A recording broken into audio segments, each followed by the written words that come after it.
রূপেরি গৌরবে সাজিয়াছো সাজ,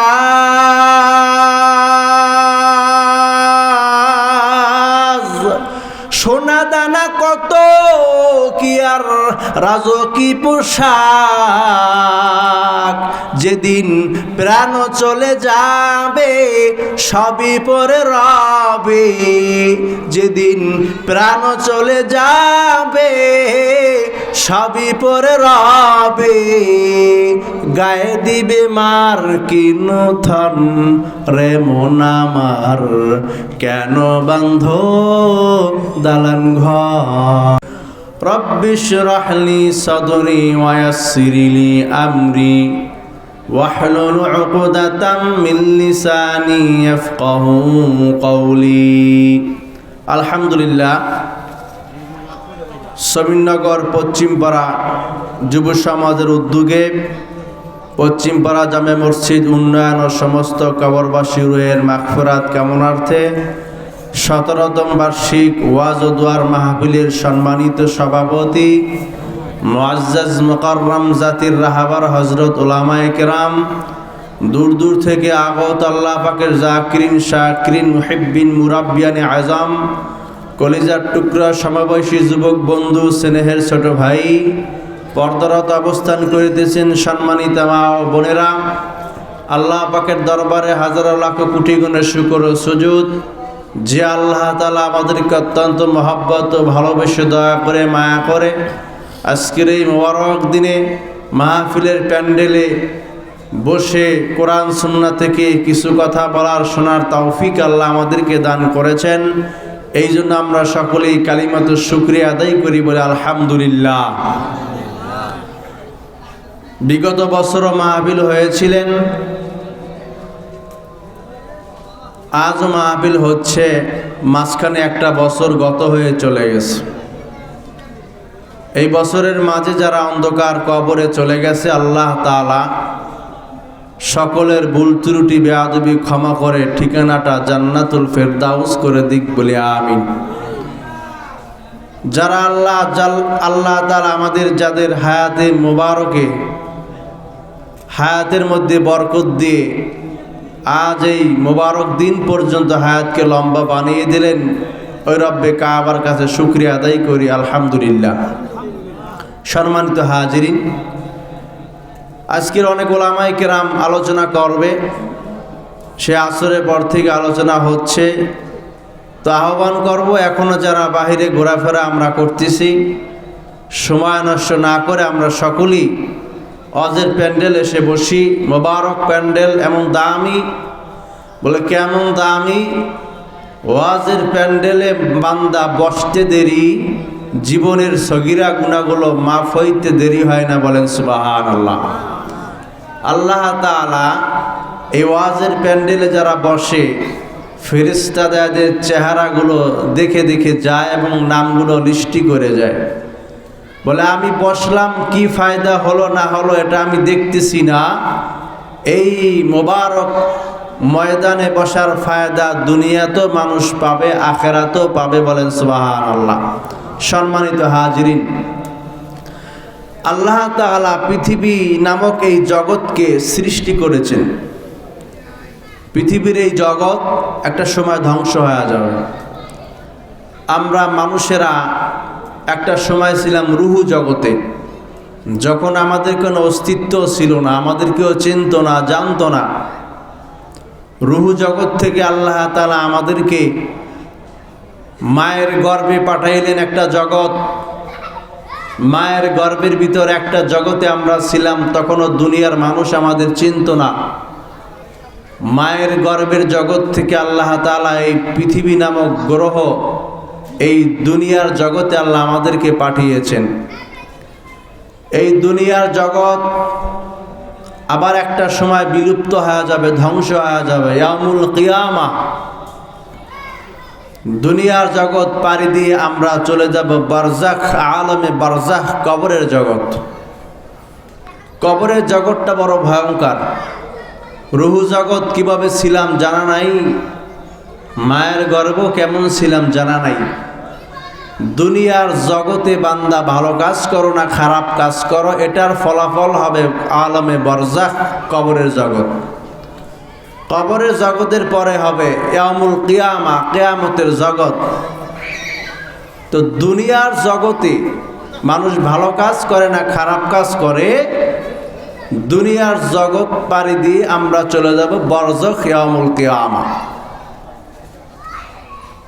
তো এই যে জগৎগুলো পাড়ি দিচ্ছি, এর মধ্যে আমাদের হিসাব কিসাব এবং আমাদের ভালো আমল খারাপ আমল সবগুলো হবে এই আলমে দুনিয়া। দুনিয়ার জগতে কেউ ভালো কাজ করে, সে যখন বরজাখে আলমে চলে যাবে, আল্লাহ তার কবরটা জান্নাতের বাগান বানায় দিয়ে বলেন সুবহানাল্লাহ। বান্দা চিন্তা না করলেও জবান দ্বারা বের হবে, চিন্তা করুক আর না করুক, বান্দার জবান দ্বারা আল্লাহ তাআলা সওয়াল জবাব বের করে দিবে, বলেন সুবহানাল্লাহ। ভাইরা আমার, এই দুনিয়া ধ্বংস হয়ে যাবে, দুনিয়ার পর আমরা পাড়ি দেব বরজাখ, কবরের জগতের পর আল্লাহ এমন এক জগৎ বানাইছেন, সেই জগৎ হলো কিয়ামত, ইয়ামুল কিয়ামা। ভয়ঙ্কর এক জগতের নাম। আল্লাহ এমন এক ভয়ঙ্কর জগৎ বানাইলেন কিয়ামত। কেমন জগৎ? বলে জমিনটা আল্লাহ তামা বানায় দিবেন, তামা। সূর্যটা মাথার উপরে থাকবে, এমন ভয়ঙ্কর। কেমন ভয়ঙ্কর? যেই ভয়ঙ্করের কোনো বয়ান হয় না, যেই ভয়ঙ্কর মানুষ বয়ান করে বলতে পারবে না, ওই ভয়ঙ্করের নাম হলো কিয়ামত। কিয়ামতের ময়দানটা বড় ভয়ঙ্কর হবে। কেমন ভয়ঙ্কর আমাদের এই মাথা দিয়া কল্পনা করা সম্ভব না। সূর্য মাথার উপর, জমিন আল্লাহ তামা বানাইবেন। ওই কিয়ামতের ময়দানে বান্দা কই পালাইবা? পালানোর কোনো জায়গা নাই, পালানোর কোনো জায়গা নাই, কোনো পথ নাই। কিয়ামতের ময়দানে আল্লাহ তাআলা আরশে একটা ছায়া থাকবে, বিছানা। ওই ছায়ার মধ্যে সব মানুষ ছায়া পাইবে না। কে ছায়া পাবে? পয়গম্বর বলেন 7 শ্রেণীর মানুষ একমাত্র আল্লাহর আরশে ছায়া পাইব, আর কেউ পাইব না। সম্মানিত হাজিরিন, তো কিয়ামতের ময়দানটা এমন এক ভয়ঙ্কর। কেমন ভয়ঙ্কর? বলে যেই ভয়ঙ্করের মানুষকে বর্ণনা করে বোঝানো সম্ভব না। ওই কিয়ামতের ময়দানে মানুষ কোথাও আশ্রয় পাবে না, কোথাও ছায়া পাবে না, আরাম আয়েশের কোনো জায়গা নাই, একমাত্র আল্লাহ পাকের আরশবিহীন। ভাইরা আমার, তবে সবাই তো আরশের নিচে ছায়া পাইবে না। বান্দা কে ছায়া পাইবে? পয়গম্বর বলেন 1 নাম্বার আল্লাহর আরশের নিচে ছায়া পাইব ন্যায়পরায়ণ শাসক। মনে রাখবেন বিষয়গুলা। কিয়ামত হবে নিশ্চিত। মৃত্যু যেমন সত্য, কিয়ামত হবে সত্য। কি বলেন? মৃত্যু যেমন হয় সত্য, কিয়ামত হবে সত্য। কোনো বিকল্প নাই, মিথ্যার কোনো অবকাশ নাই, কিয়ামত হবেই হবে। আর এই কিয়ামতের দিন 7 শ্রেণীর মানুষ, 7 দল আল্লাহ পাকের আরশের নিচে ছায়া পাবে। আসুন আমরা অঙ্ক মিলাবো, হিসাব মিলাবো, ওই 7 শ্রেণীর মধ্যে আমি আছি কিনা। 1 নাম্বার বলেন ন্যায়পরায়ণ শাসক। 1 নাম্বার কে? ন্যায়পরায়ণ শাসক। ভাইরা আমার, ও মুসলমানের দল, ন্যায়পরায়ণ শাসক 1 নম্বরে আল্লাহ তাআলার ওই আরশের নিচে ছায়া পাইব, আর কেউ ছায়া পাইব না। 1 নাম্বার ন্যায়পরায়ণ শাসক। ন্যায়পরায়ণ শাসক চিনার জন্য 4টা গুণের প্রয়োজন। মৌখিক 4টা গুণ ন্যায়পরায়ণ শাসকের মধ্যে থাকবেন। 1 নাম্বার রাষ্ট্রীয়ভাবে নামাজ আদায় করা। রাষ্ট্রীয়ভাবে নামাজ প্রতিষ্ঠা করা 2 নম্বর, রাষ্ট্রীয়ভাবে যাকাত প্রতিষ্ঠা করা 3 নম্বর, রাষ্ট্রীয়ভাবে সৎ কাজের আদেশ দেওয়া 4 নম্বর, রাষ্ট্রীয়ভাবে অন্যায় কাজ থেকে মানুষকে বিরত করা। তো ন্যায়পরায়ণ শাসক 4টা গুণের দরকার। যেই শাসকের মধ্যে 4টা গুণ পাওয়া যাবে সে হলো ন্যায়পরায়ণ শাসক, ন্যায়পরায়ণ নেতা, ভালো মাতবর, ভালো চেয়ারম্যান, ভালো এমপি, ভালো মন্ত্রী। 4টা গুণ কি? 1 নাম্বার রাষ্ট্রীয়ভাবে নামাজ কায়েম করা, রাষ্ট্রীয়ভাবে যাকাত প্রতিষ্ঠা করা, রাষ্ট্রীয়ভাবে সৎ কাজের আদেশ দেওয়া, রাষ্ট্রীয়ভাবে অন্যায় কাজ থেকে মানুষকে বিরত রাখা। ভাইরা আমার, কিন্তু আমরা বড় দুর্বল, এমন দুর্বল এক জাতি।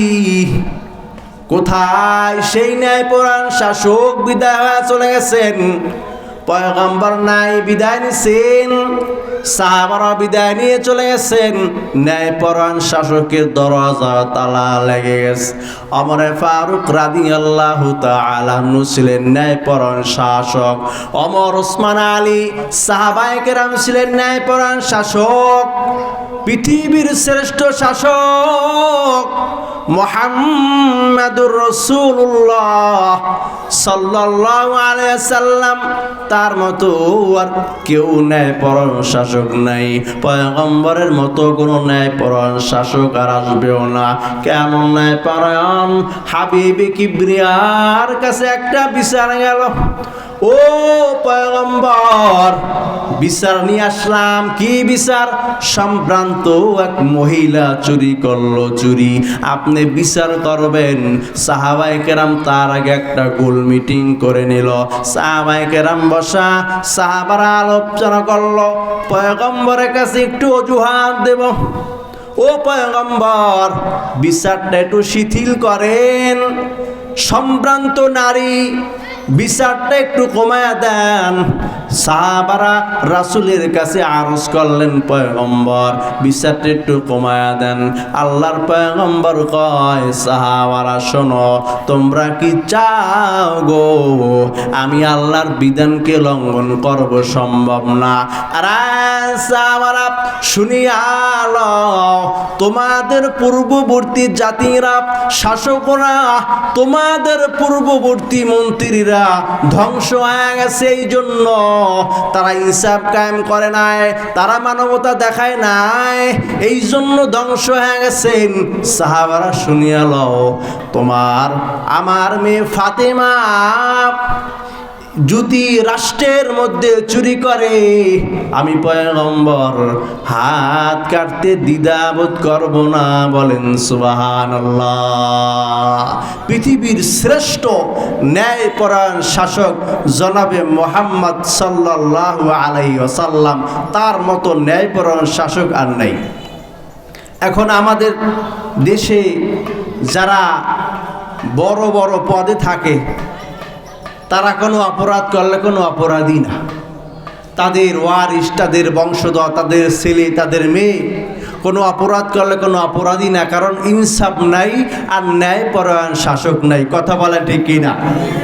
ভাইরা আমার, কে 1 নাম্বার আল্লাহর আরশের নিচে ছায়া পাইব গো?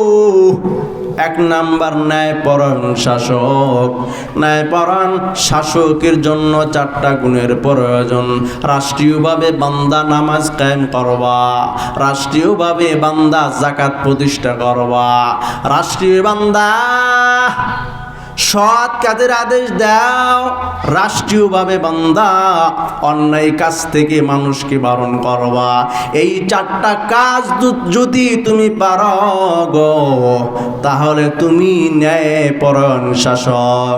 হাবিবে কিবরিয়া বলেন, পয়গম্বর বলে গেছেন, আমার সাহাবারা উম্মতের মধ্যে বাণী পৌঁছে দিবা, ন্যায়পরায়ণ শাসক কিয়ামতের ময়দানে আল্লাহর ডান পাশে রব্বে কাবার মালিকের ডান পাশে থাকবে, নূরের মেম্বারে বসে থাকবে। বলেন সুবহানাল্লাহ।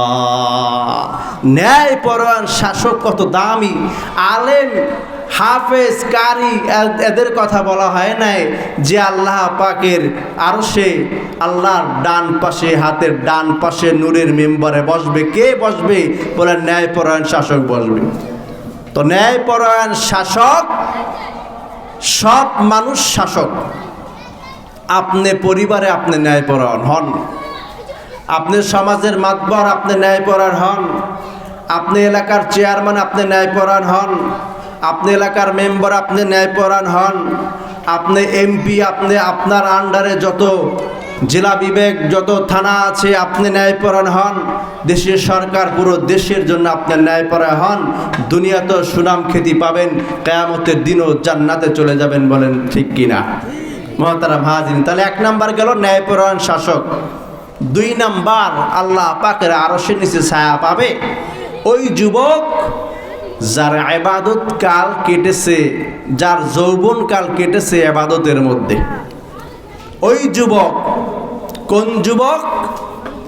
যার যৌবন কাল কেটেছে কিসের মধ্যে? বলেন ইবাদতের মধ্যে। যার যৌবন কাল কেটেছেন ওই বান্দা আল্লাহর আরশের নিচে ছায়া পাবে। ভাইরা আমার, কিন্তু আমরা বড় দুর্ভাগা, ইবাদতের মধ্যে আমাদের সময় কাটে না। হাবিবে কিবরিয়া বয়ান দিয়েছেন, যৌবনকাল এমন দামি এক সম্পদ, হারায় গেলে বান্দার পাইবা না। যৌবনকাল বড় দামি। যৌবনকালে বান্দা চাইলে দাঁড়ায় দাঁড়ায় 50 রাকাত নামাজ পড়তে পারবা, সারা রাত জিকির করতে পারবা। বৃদ্ধ হয়ে গেলে মন চাইল বান্দা 2 রাকাত নামাজ পড়তে পারবা না। পয়গম্বর বলেন, যৌবনকাল বড় দামি এক সম্পদ। যৌবনকালের মূল্যায়ন করো, 5 কাজের মূল্যায়ন করো। 5 কাজ আসার আগে 1 নাম্বার, বৃদ্ধ হওয়ার আগে বান্দা যৌবনকালের মূল্যায়ন করো। 5টা কাজ আসার আগে 5 কাজ করো, 5 কাজের মূল্যায়ন করো। 5টা জিনিস আসবে আমাদের সকলের জীবনে, তার আগে ওই 5 জিনিসের মূল্যায়ন করো, দামি হইতে পারবা। 1 নাম্বার, বৃদ্ধ হওয়ার আগে যৌবনকালকে মূল্যায়ন করো।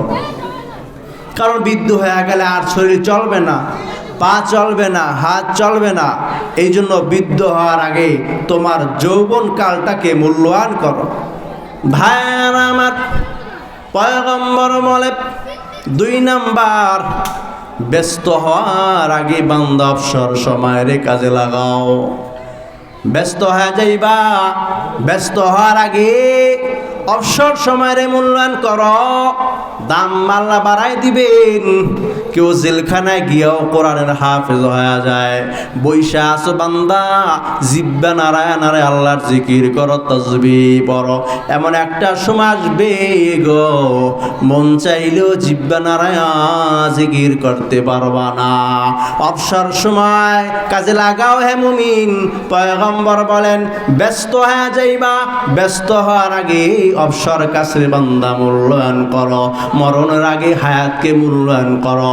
আজরাইল আসবে, জান নিয়ে বিদায় নিয়ে চলে যাবে, আর ফিরিয়া দেবে না। বান্দা মূল্যায়ন কর, হায়াতকে মূল্যায়ন করো। মৃত্যু আসার পূর্বে বান্দা সুস্থতাকে মূল্যায়ন করো। অসুস্থ আসার পূর্বে, অসুস্থ হয়ে গেলে বান্দার যা মন চায় তাই করতে পারবা না। সুস্থতাকে আল্লাহর নেয়ামত মনে করবা, সুস্থতাকে আল্লাহর দামি শ্রেষ্ঠ নেয়ামত মনে করো। ধন সম্পদ থাকতে মূল্যায়ন করো। গরিব হওয়ার আগে, কি হওয়ার আগে? গরিব হওয়ার আগে ধনসম্পদ থাকলে ধনসম্পদকে মূল্যায়ন করো। আজ আমরা অনেকে দেখি বলে এক সময় কোটি কোটি টাকার মালিক, বাড়ি গাড়ির অভাব ছিল না, বলে আজকে এক কাপ চা খাইতেও মানুষের কাছে হাত পাততে হয়। কথা বলেন ঠিক কি না? বলে এই অবস্থা কেন হয়েছে? সম্পদ ছিল তো মূল্যায়ন করে না। উড়াও উড়াও, দুই হাতে উড়াও, ডাইনে উড়াও বামে উড়াও, মূল্যায়ন বান্দা করে নাই। যার বদৌলাতে ফকির হয়ে গেল ফকির। পয়গম্বর বললেন, বান্দা সম্পদ আছে, গরিব হওয়ার আগে সম্পদের মূল্যায়ন করবা। আল্লাহ তাআলা গরিবী হালতের সময় তোমারে ভালো রাখবে।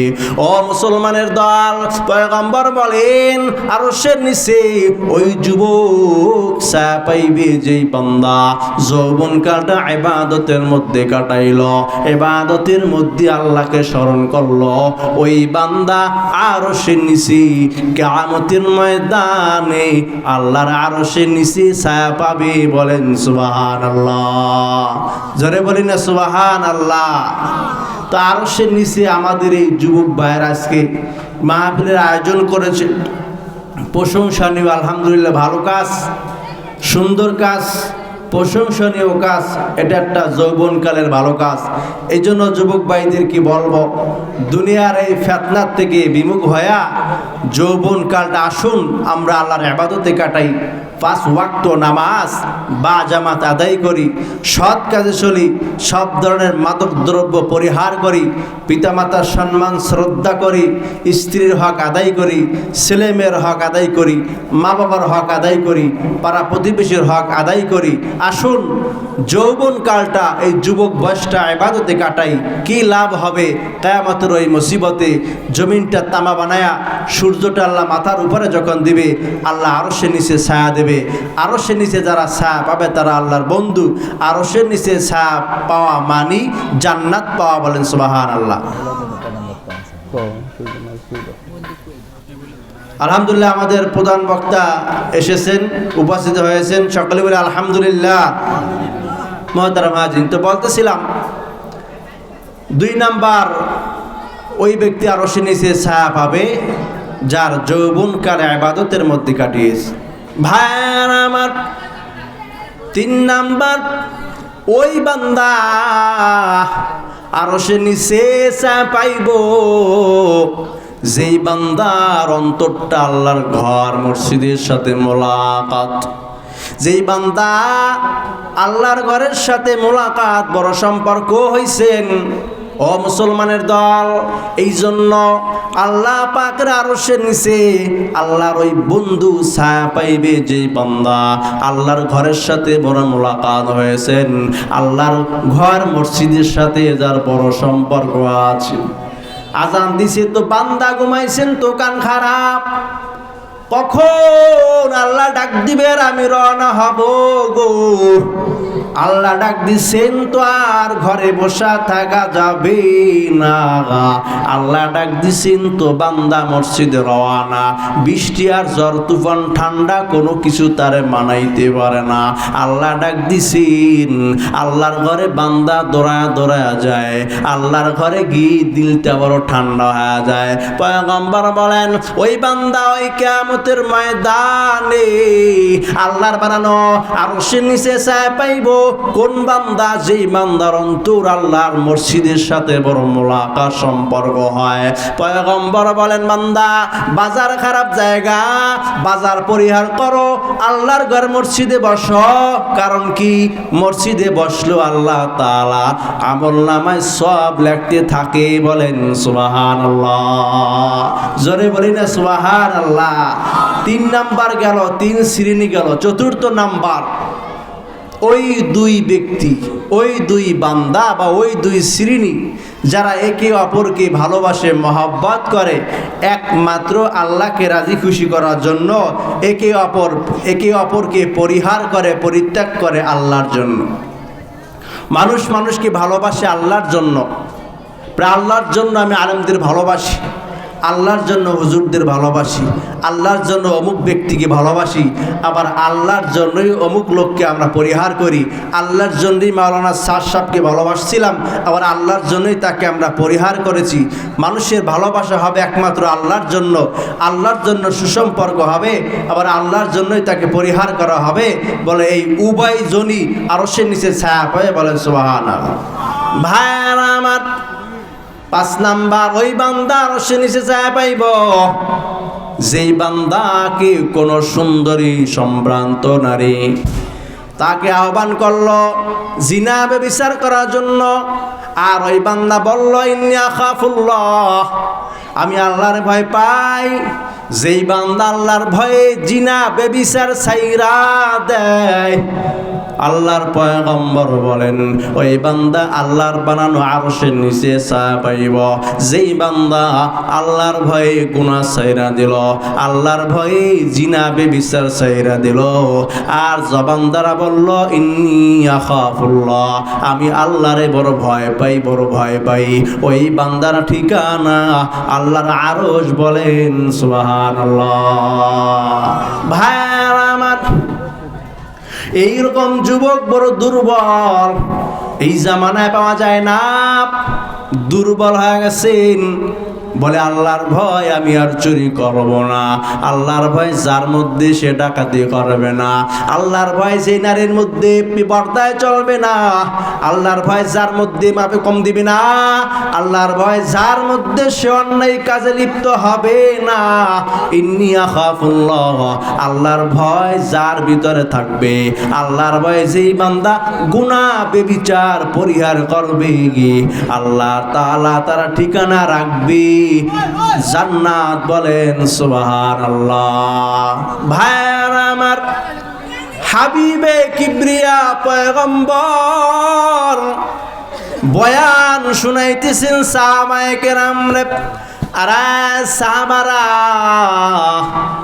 জানো জানো শোনো, তোমাদের চমৎকার একটা বয়ান শুনাই। সাহাবায়ে কেরাম বয়ান শুনতেছেন। ধনট্ট এক বান্দা, বড় টাকাওয়ালা, ধনীওয়ালা, টাকা পয়সার কোনো অভাব নাই। আল্লাহর বান্দা কোটিপতি, সন্তানদের ডাক দিলেন, আরে আমার বাবারা জবাব দাও, আমি তোমাদের কেমন বাবা? বলে আপনি বড় ভালো বাবা, আপনার মতো কোনো ভালো বাবা হয় না, আপনি বড় তাকওয়াওয়ালা, বড় পরহেজগার। বাবায় বলে আরে সন্তান, না না, তোরা বলো আমি ভালো, কিন্তু আমি ভালো না, আমি বড় খারাপ বাবা, এমন কোন গুনাহ নাই, করি নাই।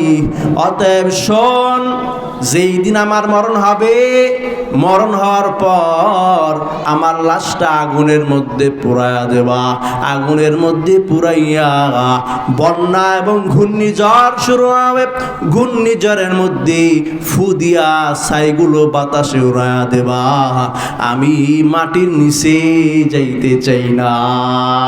ভাইরা আমার, আল্লাহর বান্দা মারা গেল, কথা অনুযায়ী সন্তানরা আগুন দিয়া পুরাইছে, আগুনে পুরাইয়া বাতাসের সাথে উড়াইয়া দিছেন, বাতাসের সাথে আল্লাহর বান্দা উড়ে গেল।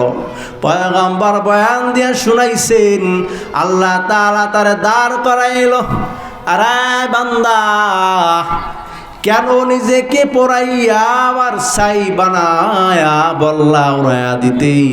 আল্লাহর বান্দা বলে মাওলা তোমার ভয়, তোমার ভয়, তোমার ভয় লইয়া আমি সন্তানদের বললাম উড়াইয়া দাও। আমি যে পাপ করলাম, যে গুনাহ করলাম, এগুলো নিয়ে তোমার সামনে আমি দাঁড়াইতে পারবো না। আল্লাহ তাআলা বলে আমার ভয় তোর অন্তরের মধ্যে ছিল, আমি আল্লাহ তোরে মাফ করে দিলাম। বলেন সুবহানাল্লাহ, জোরে বলি না সুবহানাল্লাহ। তাহলে 5 নাম্বার ওই ব্যক্তি আরশের নিচে ছায়া পাবে যেই বান্দাকে কোনো সম্ভ্রান্ত নারী, যে কোনো নারী জিনার জন্য ডাকে, আহ্বান করে, ব্যভিচার করার জন্য ডাকে, সে বলে ইন্নী আখাফুল্লাহ, আমি আল্লাহকে ভয় পাই, আল্লাহর ভয় আমার মধ্যে আছে, সে ওই পরিহার করে ছেড়ে দেয়, এই লোক আরশের নিচে ছায়া পাবে। বলেন সুবহানাল্লাহ, ধরে বলি না সুবহানাল্লাহ। ভাই আমার, 6 নাম্বার ওই বান্দা, যেই বান্দা নির্জনে আল্লাহকে ডাকে আর চোখের পানি ফালায়, মাওলার ডাক দিছেন, একা একা বৈশা আল্লাহর ডাকে নির্জনে আল্লাহর জিকির করেন আর চোখের পানি ফলায় ফলায় কান্না করে। পয়গম্বর কয় এই বান্দা আরশের নিচে চা পাইব, কারণ এই বান্দা হলো আল্লাহর বন্ধু। বলেন সুবহানাল্লাহ, জোরে বলি না সুবহানাল্লাহ। মসজিদে সবাই নামাজ পড়ে চলে গেছে, আপনি একটু কোনায় বসে একটু জিকির করলেন। ঘরে কেউ নাই, একা বান্দা বৈশা যাও, আল্লাহ পাকের জিকির চালু কইরা দাও। পয়গম্বরে কিবরিয়া বয়ান দিয়েছেন, নবী আমার বলে যেই বান্দা দুনিয়ার এই জমিনে জিকির করতে করতে জিহ্বাটারে তরুতাজা করবে গো, ওই তরুতাজা জিহ্বা নিয়া বান্দা যদি কবরে চলে যায়, আল্লাহ তাআলা হাসরের ময়দানে এই বান্দাকে হাসতে হাসতে জান্নাতে যাবে। বলেন সুবহানাল্লাহ। জিকিরওয়ালা জিহ্বা নিয়া যেই বান্দা অন্ধকার কবরে যাবে এবং অন্ধকার কবর পাড়ি দিয়ে কিয়ামতের ময়দানে এই বান্দা হাসতে হাসতে আল্লাহর বানানো জান্নাতে যাবে। বলেন সুবহানাল্লাহ। এই জন্য 6 নাম্বার ওই ব্যক্তি, কোন ব্যক্তি যে নির্জনে আল্লাহকে ডাকে এবং কাঁদে। আল্লাহকে ডাকে এবং কাঁদে, একা একা নির্জনে বৈশা আল্লাহর জিকির করে, আল্লাহকে স্মরণ করে এবং নিজের কৃতকর্মের গুনার কথা স্মরণ করে কাঁদে। বলে এই বান্দা আরশের নিচে ছায়া পাবে। বলেন সুবহানাল্লাহ। 7 নাম্বার ওই ব্যক্তি যে ইখলাসের নিয়তে দান করে। কিসের নিয়তে? ইখলাসের নিয়তে যে দান করে, ওই বান্দা আল্লাহ পাকের আরশের নিচে ছায়া পাবে। ভাই আমার, কিন্তু আমরা দান করি ইখলাসের নিয়ত নাই, মানুষকে দেখানোর জন্য আমরা দান করি। ঝাড়ি দিয়ে বলে হুজুর নাম বলেন, নাম বলবেন, নাম না বললে আমি টাকা দেব না, নাম না বললে আমি অর্থ দেব না। পয়গম্বর বয়ান দেন, তোমরা এমন ভাবে দান করো, ডান হাত দ্বারা দান করবা যেন বাম হাতে না জানে, বাম হাত দ্বারা দান করবা যেন ডান হাত না জানে। ভাইরা আমার, এই জন্য 7 শ্রেণীর মানুষ আল্লাহর বানানো জান্নাতে, আল্লাহর বানানো জান্নাতে চলে যাবে এবং কিয়ামতের ময়দানে আল্লাহর আরশের নিচে ছায়া পাইব, যেই দিন কোনো আপন বন্ধু কিনারে আসবে না। ইয়াউমা ইয়াফিরুল মারউ মিন আখি, সব পালায়া যাবে। কিয়ামতের ওই ময়দানে আল্লাহ সূর্যটা মাথার উপরে নিয়ে আসবেন, জমিনটা তামা বানায় দিব। এমন ভয়ঙ্কর ওই ময়দান, মরণ যেমন সত্য, বান্দা কিয়ামতের ময়দানটাও সত্য। ওই দিনটা সবার কিনারা এসে দাঁড়াইব। দুনিয়ার জমিন পাড়ি দিতেছ, অন্ধকার কবরে রওনা, কি নিয়ে রওনা? এত বাড়ি, এত ঘর, কোথায় ছেলে আর মেয়ে? সব পড়ে থাকবে, খালি হাতি অন্ধকার মাটির নিচে বিদায় নিতে হবে। কথা বলেন ঠিক কিনা? কথা বলেন ঠিক কিনা? এই যে বাড়ি ঘর বলেন, এত সম্পদ, এত কিছু, একদিন তো মাটির নিচেই যেতে হবে। বলেন এমন কেউ আছেন যে না আমি মাটির নিচে যাব না? মাটির নিচে ঘর হবেই আমাদের। একদিন মাটির ভিতরে হবে ঘর, রে মন আমার কেন বান্ধ দালান ঘর। একদিন মাটির ভিতরে হবে ঘর, রে মন আমার কেন বান্ধ দালান ঘর। প্রাণ পাখি উড়ে যাবে পিঞ্জর ছেড়ে, ধরা দামি সবই রবে, তুমি যাবে চলে। বন্ধু বান্ধব যত, মাতা পিতা তারা সুত, সকলই হবে তোমার পর, রে মন আমার কেন বান্ধ দালান ঘর, একদিন মাটির ভিতরে হবে ঘর। রে মন আমার কেন বাঁধো দালান ঘর? দেহ তোমার চরমচর গলে পচে যাবে,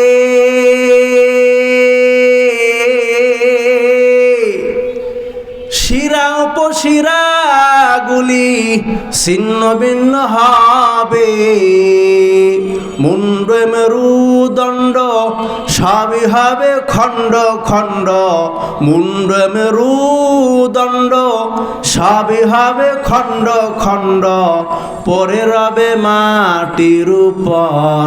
রে মন আমার কেন বাঁধো দালান ঘর, একদিন মাটির ভিতরে হবে ঘর। রে মন আমার কেন বাঁধো দালান ঘর? রূপেরি গৌরবে সাজিয়াছো সাজ,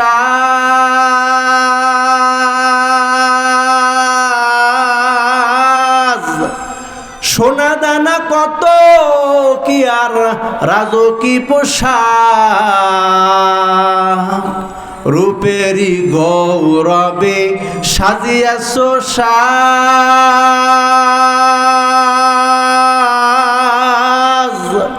সোনা দানা কত কি আর রাজকী পোশাক, যেদিন প্রাণ চলে যাবে সবই পরে রবে, যেদিন প্রাণ চলে যাবে সবই পরে রবে, গায়ে দিবে মার কি নূতন। রে মন আমার কেন বাঁধো দালান ঘর, একদিন মাটির ভিতরে হবে ঘর। রে মন আমার কেন বাঁধো দালান ঘর? কথা বলেন ঠিক কিনা? বলেন ঠিক কিনা? এই যে অলংকার, কত রং বেরঙের শাড়ি, নিজের বানানো আলমারি শোকেস, কত গহনা, কিছু সাথে যায়? সাদা কাপড় পরে অন্ধকার কবরে চলে যেতে হয়। ভাইয়ার আমার, এই জন্য তৈরি হও, 2 দিনের সফরে বান্দা রওনা হবে। কি খাবে কি জামা গায়ে দিবে সব পরিকল্পনা করে, বন্ধুরা একসাথে বসে আলাপ আলোচনা করে। সকালে কি খাইবা, দুপুরে কি খাবো, আবার বিকালে কি খাইবা, কি জামা গায়ে দিয়ে আমরা ছবি তুলব, 3 দিনের খরচ কয় টাকা যাবে ট্যুরে যাওয়ার জন্য, সব বান্দা হিসাব মিলাইলে। কিন্তু কবরের জিন্দেগিটা তো বড় লম্বা, কবরের জিন্দেগি বড় লম্বা, এমন জিন্দেগি যেই জিন্দেগির শুরু আছে আর কোনো শেষ নাই, কবে শেষ হবে জানা নাই। অন্ধকার কবরের জন্য বান্দা কি সামানার রেডি করলা, কি নিয়ে বান্দা রওনা হইলা? সেখানে তো 3 দিনের সফর না, সেখানে তো 7 দিনের সফর না, সেখানে তো বহু কালের সফর। সেই সফরে বান্দা কি নিয়ে রওনা হইলা, কি নিয়ে রওনা হইলা? বুদ্ধিমানরা তো চেষ্টা করবে, যারা চালাক চতুর তারাই ভাববে 7 দিন 3 দিনের সফরে রওনা হই, তাই তো কত পরিকল্পনা জল্পনা। তো অন্ধকার কবরে কি নিয়ে রওনা হইল? ও মুসলমানের দল, বান্দা ঘর বানাইবে, জানালা কোন দিকে দিবা, দরজাটা কোন দিকে দিলে সুন্দর হয়, ভালো হয়, বান্দার কল্পনা জল্পনা। ও ইঞ্জিনিয়ার বলিয়া দাও, জানালাটা কোন দিকে দিব, কেমনে সুন্দর হবে। মাস যায়, বছর যায়, বান্দার কল্পনা শেষ হয় না, বান্দার আয়োজন আর ফুরায় না। দুনিয়ার জিন্দিগিতে কয়দিন থাকবা, এই কয়দিনের জন্য কত বাহানা, কত আয়োজন, কত কল্পনা। মুসলমান, অন্ধকার কবরে তো কত বছর কত কাল থাকবা, ওখানে থাকার জন্য কয়দিন ভাবলা? ভাবলা, কয়দিন চিন্তা করলা, কয়দিন হিসাব মিলাইলা? কয়দিন হিসাব মিলাইছি যে একটু অঙ্ক লইয়া বহি না, বাড়িতে 70-80 বছর ঘর উঠাবো, এই জমি জামা কত হিসাবই তো প্রতিদিন করি, হিসাব মিলাই, তো সেখানেও তো আমার থাকতে হবে, তো সেখানের হিসাব কয়দিন আমরা মিলাইছি বলেন? কবরের হিসাব আমরা মিলাই না, অথচ কবর এমন এক ভয়ঙ্কর জায়গা। ওসমান রাদিয়াল্লাহু তাআলা আনহু, রাসূলের একজন পেয়ারা সাহাবা, কেমন দামি সাহাবা, বলে জান্নাতের টিকিট নিয়ে কবরে গিয়েছে। বলেন সুবহানাল্লাহ, জোরে বলি না সুবহানাল্লাহ। জান্নাতের টিকিট পাইছে। আর আমরা আমাদের কোনো আমল আল্লাহর কাছে কবুল হয়েছে কিনা শিওর না। আমাদের কোনো নামাজ, কোনো রোজা, কোনো দান, কোনো সদকা আল্লাহর কাছে কবুল হয়েছে কিনা আমাদের জানা নাই। জানা আছে বলেন? জানা আছে, জানা নাই? ওসমান রাদিয়াল্লাহু তাআলা আনহু মাকামওয়ালা একজন সাহাবা, দামি একজন সাহাবা, যেই সাহাবা দুনিয়া থেকে জান্নাতের টিকিট নিয়ে গেছে, জান্নাতি সুসংবাদ প্রাপ্ত সাহাবা এই ওসমান রাদিয়াল্লাহু তাআলা আনহু কবর দেখলি কান্নায় ভেঙে পড়তেন। এমনভাবে শিশু বাচ্চা দুধ না পিয়ে যেমন কান্না করে, ওসমান রাদিয়াল্লাহু তাআলা আনহু কবর দেখলে ঠিক ওইভাবে কান্না করে। ভাই আমার, প্রশ্ন করা হলো, আর ওসমান কবর দেখলে এমন কাঁদেন কেন? জাহান্নামের কথা শুনলে হতো এত কাঁদেন না, জাহান্নামের আযাবের কথা শুনলে এত কাঁদেন না, তো কবর দেখলি কেন কান্না করেন? অজ্ঞান হয়ে যায়, দাড়ি ভিজা ভিজা পানি পরে হাউমাউ করে কান্না করে। আবার চলে আসে, যেই রাস্তায় কবর আছে ওসমান রাদিয়াল্লাহু তাআলা আনহু ওই রাস্তায় চলতে বড় ভয় পাইতেন, বড় ভয়। সাথীরা প্রশ্ন করল, কেন আপনি কাঁদেন বলেন? ওসমান রাদিয়াল্লাহু তাআলা আনহু বয়ান দেন, হাবিবে কিবরিয়া মুহাম্মদ সাল্লাল্লাহু আলাইহি ওয়াসাল্লাম বয়ান দিয়ে গেছেন গো, পয়গম্বর বলে গেছেন কবর বড় ভয়ঙ্কর। মানুষের জন্য কবর হইল প্রথম একটা ঘাঁটি, প্রথম ঘাঁটির থেকে যদি বান্দা রক্ষা পাইয়া যাও, বাকি অন্য অন্য ঘাঁটির থেকেও বান্দা রক্ষা পাইবা। প্রথম সিঁড়ির ধাপ যদি যাইতে পারো, অন্য অন্য ধাপগুলো তোমরা যাইতে পারবা। নির্জন জায়গা বড় ভয়ঙ্কর, ডানো মাটি বামেও মাটি, সামনে পিছে মাটি, মাটির বিছানা, সব বিশ্বর ঘর। দিনের বেলা যাইতেও তো বড় ভয় লাগে, রাত্রের বেলা একা একা কিভাবে ওই অন্ধকার কবরে থাকব? ওসমান রাদিয়াল্লাহু তাআলা আনহু কান্না করতেন আর বড় ভয় পাইতেন। জাহান্নামের কথা শুনলে এত ভয় পাইতো না, কবর দেখলে যেই পরিমাণ ভয় পাইত। ভাই আমার, তো ওই কবরে থাকার জন্য কি হিসাব বান্দা মিলাইলা? দুনিয়ার জমিনে কয়দিন থাকবা, কত হিসাব মিলাইলা? ঘুরতে যাইবা,